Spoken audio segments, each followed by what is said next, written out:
போராடுறாரு, இந்த ஹெச்ஆர் போராடுறாரு, இந்த மேனேஜர் போராடுறாரு, இவர் சரியில்லை அவர் சரியில்லை. இல்ல, we are fight. நம்மளுடைய போராட்டம் மாம்சத்தோடும் இரத்தத்தோடும் அல்ல. நம்முடைய போராட்டம் ஸ்பிரிச்சுவல், துரைத்தனங்களோடும் அதிகாரங்களோடும் வானமண்டலத்தில் இருக்கிற பொல்லாத. ஆனால் இந்த சத்தத்தை நீங்கள் கவனமாய் கேட்டால், யாத்ராகமத்தின் புஸ்தகம் 23 அதிகாரம் 22 வசனத்தை நீங்கள் கவனித்து பாருங்கள். Exodus chapter 23 verse 22.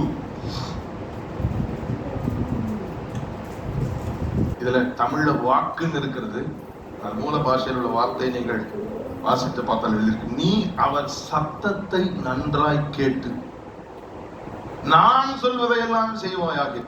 எப்படி சொல்றாரு? நீ அவர் சத்தத்தை நன்றாய் கேட்டு, அவர் சத்தம் யார் சொல்றது? நான் சொல்வதையெல்லாம் செய்வாயாக. நான் உன் சத்துருக்களுக்கு சத்துருவாயும் உன் விரோதிகளுக்கு விரோதியாயும் இருப்பேன் என்று கர்த்தர் சொல்கிறார். பலமாய் தட்டி தேவனை மகிமைப்படுத்து.